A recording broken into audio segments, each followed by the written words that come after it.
नमस्कार, मेरा नाम सांग पांडे और आप NBC 24 देख रहे हैं। STT का मुद्दा हम तब तक चलाएंगे जब तक इनको सफलता नहीं मिल जाती। हम हमेशा ये बात कह रहे हैं और आज हमारे साथ STT नॉट इन मेरिट के तरफ से आशीष जी हमारे साथ हैं।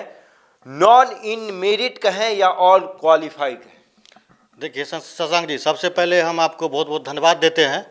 NBC 24 के जितने भी आपके साथी हैं सबको धन्यवाद देते हैं कि STT का मुद्दा हो, शिक्षा का मुद्दा हो, स्वास्थ्य का मुद्दा हो, चाहे रोजगार का मुद्दा हो, आप सभी मुद्दों को निष्पक्षता के साथ उठाते आए हैं और उठा रहे हैं और आगे भी उठाइएगा।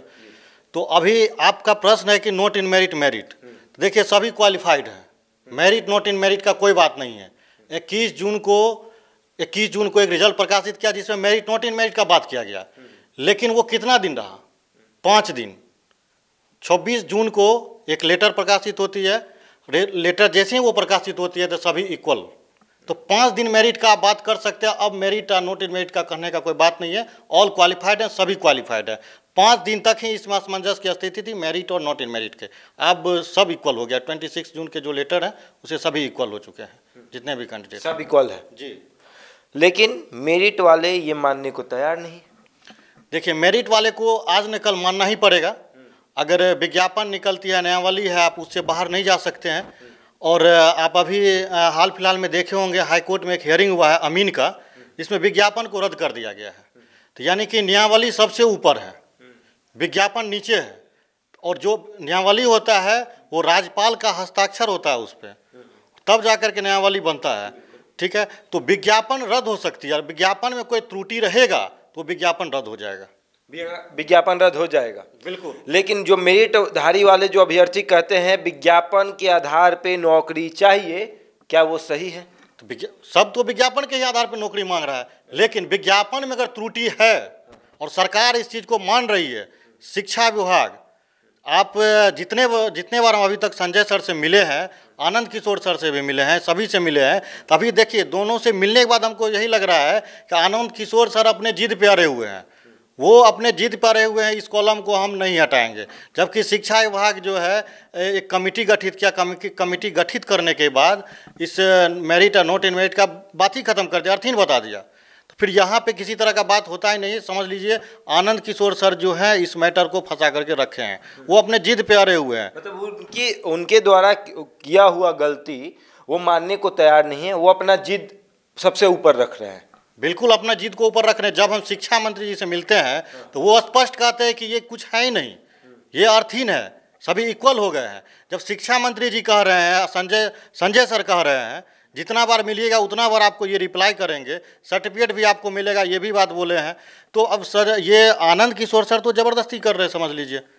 अपने मतलब जिद पे, अपने ईगो पे ले लिए, अपने इज्जत प्रतिष्ठा पे ले लिए। भाई हम ये मेरिट बनाए, नॉट इन मेरिट बनाए, ये कैसे हम इसको ख़त्म कर दें? अच्छा, नीति आयोग की रिपोर्ट हमेशा आती है, बिहार सबसे गरीब राज्य है, बिहार सबसे अशिक्षित राज्य है, फिर भी शिक्षा मंत्री कहते हैं हमने बहुत विकास किया है शिक्षा के मामले में। देखिए, शिक्षा मंत्री जी तो अपना तारीफ ही करेंगे, क्योंकि कोई भी सरकार जो है अपना खुद का आलोचना नहीं कर सकता है, कोई भी गवर्नमेंट है। तो शिक्षा मंत्री जी अगर ऐसा बोलते हैं तो वो बोलने के बाद जो है वो प्रत्येक विद्यालय में जाएँ, बिहार के विद्यालय में, और बिना बताए जाए, सूचना नहीं दीजिए हम आ रहे हैं। आप जैसे ही सूचना दीजिएगा तो वहाँ आपके जो जिला अधिकारी हैं आपके लिए व्यवस्था कर देंगे, सड़क बनवा देंगे, विद्यालय को पेंट करवा देंगे। तो ये सारी व्यवस्थाएं हो जाएगी। आप भी मीडिया, आप भी जाइएगा वहाँ, कैमरा में दिखाइएगा एकदम विद्यालय बहुत अच्छा है, लेकिन वैसी स्थिति नहीं है। अभी जाइएगा विद्यालय में शिक्षक नहीं है। आप ये बताइए उस विद्यालय में कौन पढ़ते हैं? गरीब के बच्चे पढ़ते हैं। उस विद्यालय में किसी भी नेता, कोई भी विधायक, मंत्री, कोई भी IAS ऑफिसर जो A grade B grade pay हैं, क्या उनका बच्चा कोई उस विद्यालय में पढ़ता है? नहीं पढ़ता है। इन लोगों को शिक्षा से कोई मतलब नहीं है। आकर के एक लाइन मीडिया में बोल देंगे, पेपर में दे देंगे, नियुक्ति होने वाली है, बहाली इतना सीट बचा हुआ है, अब फिर हम लोग जो है इतना सीट निकलने वाली है शिक्षा विभाग में, इतना शिक्षक का हम भर्ती करेंगे। तो इसलिए करते हैं कि सभी लोग B.Ed करे जा करके। आप ये भी देखिएगा जितना भी B.Ed कॉलेज है सभी नेता लोग का है। और ये लोग समझ लीजिए, नेता लोग जितने भी हैं ये जानबूझ के इस तरह का बयान दिलवाते हैं जिससे क्या कि विद्यार्थी जाकर के B.Ed कॉलेज में एडमिशन ले, नहीं तो नहीं करेगा कोई। तो सभी जितने भी बीएड कॉलेज सब नेता लोग का है, सभी नेता लोगों का। बिल्कुल। तो अब ये एक आखिरी सवाल रहेगा आपसे कि क्या अगर आप लोगों की नौकरी हो जाती है तो शिक्षा में सुधार होगा? बिल्कुल सुधार होगा। हम लोग अभी देखिए जितने शिक्षक हैं अभी विद्यालय में सभी योग्य शिक्षक हैं, और अब जो जाएंगे तो ये बहुत योग्य शिक्षक हैं। वर्तमान में जितने भी टीचर हम लोग बहाल होंगे एसटीटी के द्वारा तो सभी काफ़ी योग्य शिक्षक हैं हर मामले में। तो हम लोग जाएंगे तो हम लोग शिक्षा में सुधार करने के लिए ही जा रहे हैं। हम लोग जितने भी युवा हैं, जो भी शिक्षक अभी नए हम लोग बहाल होंगे, सभी एकदम समझिए शिक्षा व्यवस्था को बदल देंगे। वहाँ जाएंगे, विद्यालय का जो चलना चाहिए शिक्षा व्यवस्था उस हिसाब से चलेगा।